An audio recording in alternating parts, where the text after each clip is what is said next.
Indian navy SSR medical assistant science का physics chemistry biology ये आपका मिक्स मॉडल सेट है।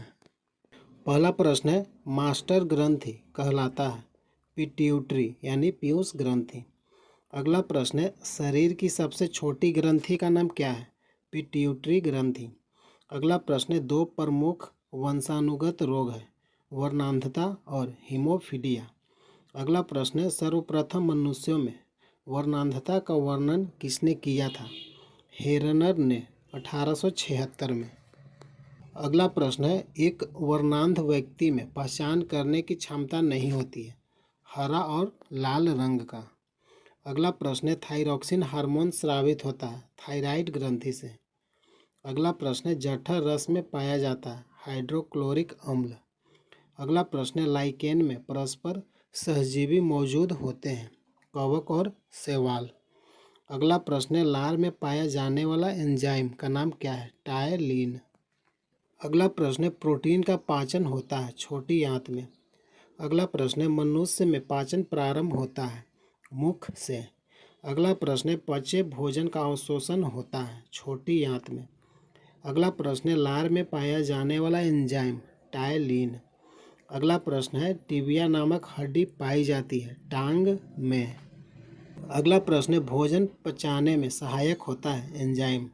अगला प्रश्न है एंजाइम की रचना होती है प्रोटीन से। अगला प्रश्न है पाचन क्रिया में प्रोटीन बदल जाते हैं एमिनो अम्ल में।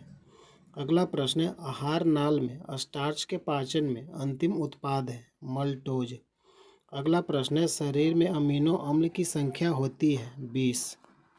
अगला प्रश्न है शरीर में ऊतकों का निर्माण होता है प्रोटीन से। अगला प्रश्न है हड्डियों और दांतों के लिए उपयोगी है कैल्शियम और फास्फोरस। अगला प्रश्न है भोपाल गैस कांड 1984 में रिसाव के कारण हुआ था किस गैस के रिसाव के कारण हुआ? मिथाइल आइसोसाइनाइड के कारण। अगला प्रश्न है काला हीरा और काला सीसा किसे कहते हैं? काला हीरा कार्बोनेडो और काला सीसा ग्रेफाइट को कहते हैं। अगला प्रश्न है जीवन रक्षक हार्मोन कहते हैं एड्रिनल हार्मोन को। अगला प्रश्न है पौधे का मुख्य प्रकाश संश्लेषी अंग है पत्ती। अगला प्रश्न है पत्तियों का रंग हरा होता है क्लोरोप्लास्ट हरित लवक के कारण। अगला प्रश्न है पत्तियों का रंग पीला होता है कैरोटीन के निर्माण के कारण। अगला प्रश्न है पर्ण हरित क्लोरोफिल में उपस्थित मुख्य धातु मैग्नीशियम। अगला प्रश्न है वायुमंडल में ऑक्सीजन की मात्रा संतुलित होती है प्रकाश संश्लेषण द्वारा। अगला प्रश्न है पेड़ और पौधों द्वारा खाना तैयार करने की प्रक्रिया है प्रकाश संश्लेषण फोटोसिंथेसिस। अगला प्रश्न है प्रकाश संश्लेषण के लिए आवश्यक है CO2 जल क्लोरोफिल सूर्य का प्रकाश। अगला प्रश्न है प्रकाश संश्लेषण सबसे अधिक होती है लाल रंग के प्रकाश में। अगला प्रश्न है प्रकाश संश्लेषण में ऑक्सीजन निकलता है जल से। अगला प्रश्न है प्रकाश संश्लेषण का प्रथम स्थिर यौगिक है फास्फोग्लिसरिक अम्ल। अगला प्रश्न है राइजोम पादप का भूमिगत प्रारूप है तना। अगला प्रश्न है दलहन के जड़ में पाए जाने वाला जीवाणु है राइजोबियम। अगला प्रश्न है पौधे नाइट्रोजन ग्रहण करते हैं नाइट्रेट के रूप में। अगला प्रश्न है पादपों में जल तथा खनिज लवणों का संचालन होता है जाइलम द्वारा। अगला प्रश्न है पादपों में बना खाद्य पदार्थ पौधे के विभिन्न अंगों में पहुंचाता है फ्लोएम द्वारा। अगला प्रश्न है वह यंत्र जिसके द्वारा तने की वृद्धि दर नापी जाती है वह है ऑक्जेनोमीटर। अगला प्रश्न है आत्महत्या की थैली कहलाता है लाइसोसोम। अगला प्रश्न है लाइसोसोम की खोज किसने किया? डी दुबे ने 1955 में। अगला प्रश्न है प्रोटीन की फैक्ट्री कहलाता है राइबोसोम। अगला प्रश्न है प्रोटीन का संश्लेषण होता है राइबोसोम के द्वारा। अगला प्रश्न है डीएनए की खोज किया था वाटसन और क्रिक। अगला प्रश्न है डीएनए संश्लेषण का प्रतिपादन किया कॉर्नबर्ग। अगला प्रश्न है डीएनए और आरएनए है न्यूक्लिक अम्ल। अगला प्रश्न है डीएनए के क्रियात्मक खंड को कहते हैं जीन। अगला प्रश्न है, डीएनए का डबल हेलिक्स मॉडल को बनाया था वाटसन और क्रिक ने। अगला प्रश्न है, डीएनए की इकाइयाँ न्यूक्लियोटाइड्स। अगला प्रश्न है, पुरुष और स्त्री जीन संगठन होता है, पुरुष में XY और महिला में XX। अगला प्रश्न है, एक लड़का पिता से क्रोमोसोम पाता है Y22+Y। अगला प्रश्न है, बच्चों का लिंग निर्धारण होता है पिता के गुणसूत्र यानी XY द्वारा। अगला प्रश्न है, पैतृकर्ता सिद्ध करने में सहायक है डीएनए और फिंगरप्रिंटिंग टेस्ट। अगला प्रश्न है, मधुमेह रोग होता है इंसुलिन की कमी से। अगला प्रश्न है, इंसुलिन की खोज किया था बेटिंग और बेस्ट ने। अगला प्रश्न है, इंसुलिन शरीर में बनती है अग्न्याशय द्वारा। अगला प्रश्न है, ब्रोंकाइटिस एक रोग है फेफड़ा का। अगला प्रश्न है, पेप्सिन का एक उदाहरण है एंजाइम। अगला प्रश्न है, दूध में दही पाया जाने वाला विटामिन है C। अगला प्रश्न है, टॉक्सिन क्या है, एक जहरीला पदार्थ। अगला प्रश्न है, प्लाज्मोडियम परजीवी है मलेरिया रोग का। अगला प्रश्न है, मलेरिया रोग का वाहक है मादा एनोफेलिज मच्छर। अगला प्रश्न है, मलेरिया रोग में प्रभावित अंग है पलिया तिल्ली। अगला प्रश्न है, मानव मूत्र में उत्सर्जित होता है विटामिन C। अगला प्रश्न है, मूत्र का pH मान होता है 6। अगला प्रश्न है, मूत्र का रंग पीला होता है यूरोक्रोम के कारण। अगला प्रश्न है, सर्वप्रथम प्रयोगशाला में जीन का संश्लेषण किया था हरगोविंद खुराना ने। अगला प्रश्न है, मेढक के हृदय में होते हैं 3 भाग। अगला प्रश्न है, मनुष्य के हृदय में कितने प्रकोष्ठ होते हैं 4। अगला प्रश्न है, मानव शरीर में रक्त की मात्रा शरीर के भार का होता है 7%। अगला प्रश्न है, मानव शरीर में प्रचुर मात्रा में पाया जाता है ऑक्सीजन। अगला प्रश्न है, मनुष्य के शरीर में जल होता है 65 से 80%। अगला प्रश्न है, मानव शरीर का समान तापमान होता है 98.6 डिग्री फ़ारेनहाइट या 37 डिग्री सेल्सियस या 310 केल्विन। अगला प्रश्न है, गुणसूत्र यानी क्रोमोसोम की खोज वाल्डेयर ने किया। अगला प्रश्न है, गुणसूत्रों का निर्माण होता है क्रोमेटिन पदार्थ नामक पदार्थ से। अगला प्रश्न है, मनुष्य में क्रोमोसोम की संख्या होता है 46 23 जोड़ी। अगला प्रश्न है, जीवन की सबसे छोटी रचनात्मक एवं कार्यात्मक इकाई है कोशिका। अगला प्रश्न है, सबसे छोटी जीवित कोशिका है माइकोप्लाज्मा। अगला प्रश्न है, शरीर की सबसे लंबी कोशिका तंत्रिका तंत्र। अगला प्रश्न है, तंत्रिका तंत्र की रचनात्मक तथा क्रियात्मक इकाई होती है न्यूरॉन। अगला प्रश्न है, कोशिका शब्द का निर्माण रॉबर्ट हुक ने किया। अगला प्रश्न है, कोशिका का आनुवांशिक पदार्थ है डीएनए। अगला प्रश्न है, कोशिका का अध्ययन साइटोलॉजी कहलाता है। अगला प्रश्न है, कोशिका के भीतर श्वसन का केंद्र होता है माइटोकॉन्ड्रिया। अगला प्रश्न है, समसूत्री विभाजन होता है कायिक कोशिकाओं में। अगला प्रश्न है, अर्धसूत्री विभाजन होता है लिंग जनन करने वाले कोशिका में। अगला प्रश्न है, स्तंभकंद धनकंद शलककंद प्रकंद किसका उदाहरण है।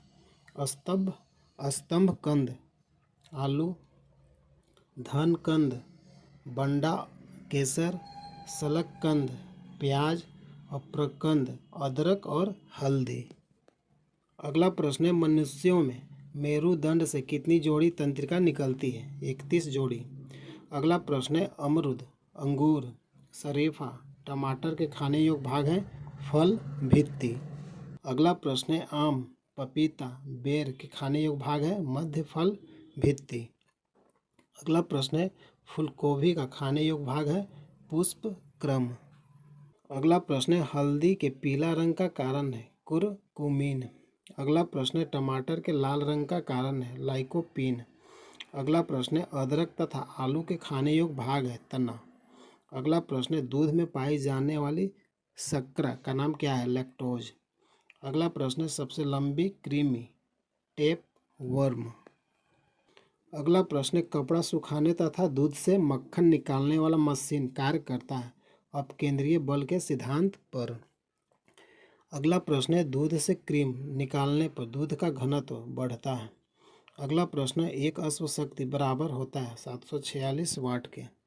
अगला प्रश्न है जल का घनत्व अधिकतम तथा आयतन न्यूनतम होता है 4 डिग्री सेल्सियस पर। अगला प्रश्न है मूल रंग कहलाते हैं नीला, लाल, हरा। अगला प्रश्न है इंद्रधनुष का निर्माण किन किन क्रियाओं के द्वारा होता है? प्रकाश का पूर्ण, आंतरिक परावर्तन, अपवर्तन तथा वर्ण विक्षेपण। अगला प्रश्न है इंद्रधनुष में रंग होता है 7। अगला प्रश्न है इंद्रधनुष के बीच का रंग हरा। अगला प्रश्न है प्रकाश का रंग निश्चित होता है तरंगदैर्घ्य द्वारा। अगला प्रश्न है वेधन क्षमता सर्वाधिक होती है गामा किरण का। अगला प्रश्न है परावैंगनिक किरणों की खोज किया था रिटर ने। अगला प्रश्न है प्रकाश का तरंगदैर्घ्य होता है 3900 एंगस्ट्रम से 7800 एंगस्ट्रम के बीच। अगला प्रश्न है सबसे अधिक तथा सबसे कम तरंगदैर्घ्य होता है। सबसे अधिक तरंगदैर्घ्य लाल में, सबसे कम तरंगदैर्घ्य बैंगनी में। अगला प्रश्न है प्रकाश की चाल सर्वाधिक होता है निर्वात में। अगला प्रश्न है प्रकाश के वेग को सर्वप्रथम ज्ञात किया था रोमर ने। अगला प्रश्न है निर्वात में प्रकाश की चाल 3 × 10⁸ मीटर प्रति सेकंड। अगला प्रश्न है अंतरिक्ष यात्री को आकाश काला दिखाई देता है सूर्य के परिकिरणन के कारण। अगला प्रश्न है समुद्र का जल नीला दिखाई देता है प्रकाश के परिकिरणन के कारण। अगला प्रश्न है तारे टिमटिमाते हैं प्रकाश अपवर्तन के कारण। अगला प्रश्न है रेटिना पर बना प्रतिबिंब होता है वास्तविक, उल्टा तथा वस्तु से छोटा। अगला प्रश्न है समतल दर्पण में बना प्रतिबिंब होता है काल्पनिक, वस्तु के बराबर और सीधा। अगला प्रश्न है प्रकाश का सबसे अच्छा परावर्तक किसे माना जाता है? समतल दर्पण को। अगला प्रश्न है दो समानांतर दर्पण के बीच रखी वस्तु का प्रतिबिंब बनता है अनंत पर। अगला प्रश्न है हवा का बुलबुला जल में व्यवहार करता है अवतल लेंस की भांति। अगला प्रश्न है शरीर की द्वितीय सबसे बड़ी ग्रंथि है आग्नेयाशय। अगला प्रश्न है हीटर का तार बना होता है नाइक्रोम का। अगला प्रश्न है बल्ब का फिलामेंट बना होता है टंगस्टन का। अगला प्रश्न है बिजली के बल्ब में प्रयुक्त गैस है अक्रिय। अगला प्रश्न है फोटोग्राफी में उपयोगी तत्व है सिल्वर ब्रोमाइड। अगला प्रश्न है फोटोग्राफी में फिक्सर स्थायीकरण के रूप में प्रयोग होता है सोडियम थायोसल्फेट का। अगला प्रश्न है फोटोग्राफी में कौन सा अम्ल का प्रयोग किया जाता है? फोटोग्राफी में ऑक्जेलिक अम्ल। अगला प्रश्न है तेल दीप की बत्ती में तेल ऊपर उठता है केशिकत्व क्रिया के कारण। अगला प्रश्न है भू स्थिर उपग्रह की ऊंचाई होती है 36,000 किलोमीटर। अगला प्रश्न है हीरा का चमकना तथा मृग मरीचिका का बनना कारण है पूर्ण आंतरिक परावर्तन का। अगला प्रश्न है सूर्य की ऊर्जा का स्रोत है नाभिकीय संलयन। अगला प्रश्न है रॉकेट की गति आधारित है संवेग संरक्षण के सिद्धांत पर। अगला प्रश्न है निकट दृष्टि दोष यानी मायोपिया दूर किया जाता है अवतल लेंस का प्रयोग करके। अगला प्रश्न है निकट दृष्टि दोष का कारण है नेत्र लेंस का मोटा तथा फोकस दूरी कम हो जाना। अगला प्रश्न है दीर्घ दृष्टि दोष हाइपरमेट्रोपिया दूर किया जाता है उत्तल लेंस का प्रयोग करके। अगला प्रश्न परमाणु बम का सिद्धांत आधारित है नाभिकीय विखंडन पर। अगला प्रश्न है हाइड्रोजन बम का सिद्धांत आधारित है नाभिकीय संलयन पर। अगला प्रश्न ग्रीन हाउस प्रभाव गैस है कार्बन डाइऑक्साइड। अगला प्रश्न दाढ़ी बनाने तथा आँख, नाक, कान की जांच में प्रयोग होता है अवतल दर्पण। अगला प्रश्न नाभिकीय विखंडन में प्रयुक्त होता है न्यूट्रॉन। अगला प्रश्न द्रव अवस्था में पाया जाने वाला धातु है पारा। अगला प्रश्न द्रव के रूप में पाया जाने वाला एकमात्र अधातु है ब्रोमीन। अगला प्रश्न विद्युत धारा मापी जाती है विद्युत धारा अमीटर से। अगला प्रश्न अदिश राशियाँ हैं कार्य, ऊर्जा, ताप, समय, चाल। अगला प्रश्न सदिश राशियाँ हैं त्वरण, बल, विस्थापन, संवेग। अगला प्रश्न शुष्क बर्फ होता है ठोस कार्बन डाइऑक्साइड। अगला प्रश्न तत्व का सबसे छोटा भाग कहलाता है परमाणु। अगला प्रश्न रासायनिक यौगिक का सबसे छोटा यूनिट अणु। अगला प्रश्न परमाणु के 3 मौलिक कण हैं इलेक्ट्रॉन, प्रोटॉन, न्यूट्रॉन। अगला प्रश्न इलेक्ट्रॉन की खोज जे थॉमसन। अगला प्रश्न है प्रोटॉन का खोज गोल्डस्टीन। अगला प्रश्न है न्यूट्रॉन की खोज जेम्स चैडविक। अगला प्रश्न है इलेक्ट्रॉन होता है ऋणावेशित कण। अगला प्रश्न है प्रोटॉन होता है घनावेशित कण। अगला प्रश्न है न्यूट्रॉन है एक आवेशहीन कण। अगला प्रश्न है पॉजिट्रॉन की खोज किया था एंडरसन ने। अगला प्रश्न है इलेक्ट्रॉन त्यागने तथा ग्रहण करने की प्रवृत्ति कहलाती है ऑक्सीकरण। इलेक्ट्रॉन त्यागने की ऑक्सीकरण और इलेक्ट्रॉन ग्रहण करने की प्रवृत्ति को कहते हैं अवकरण। अगला प्रश्न है प्रोटॉन का भार इलेक्ट्रॉन के भार का कितना गुना होता है 1836 गुना। अगला प्रश्न है विद्युत अपघटन में ऑक्सीकरण होता है एनोड पर। अगला प्रश्न है परमाणु के नाभिक की खोज रदरफोर्ड ने किया। अगला प्रश्न है परमाणु के नाभिक में होता है प्रोटॉन न्यूट्रॉन। अगला प्रश्न है ऐसे परमाणु जिनके परमाणु क्रमांक समान परंतु द्रव्यमान भिन्न भिन्न होते हैं कहलाते हैं समस्थानिक। अगला प्रश्न है ऐसे परमाणु जिनकी द्रव्यमान संख्या समान परंतु परमाणु संख्या भिन्न भिन्न होती है कहलाते हैं संभारिक। अगला प्रश्न है आवर्त सारणी के उदर्ग तथा क्षैतिज स्तंभों को कहते हैं आवर्त सारणी के उदर्ग को वर्ग और क्षैतिज स्तंभों को आवर्त। अगला प्रश्न है आधुनिक आवर्त नियम का प्रतिपादन किया था मोसले ने। अगला प्रश्न है आधुनिक आवर्त सारणी में वर्गों तथा आवर्तों की कुल संख्या कितनी है। आधुनिक आवर्त सारणी में वर्गों की कुल संख्या 18 और आधुनिक आवर्त सारणी में आवर्तों की कुल संख्या 7।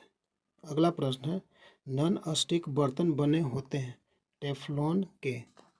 अगला प्रश्न है अयस्क में उपस्थित अशुद्धियाँ कहलाता है गैंग। अगला प्रश्न है बर्तनों में कलई के लिए उपयोग होता है अमोनियम क्लोराइड। अगला प्रश्न है पटाखों में हरा रंग होता है बेरियम के कारण। प्रतिदिन वीडियो देखने के लिए चैनल को सब्सक्राइब कीजिए। जय हिंद जय भारत।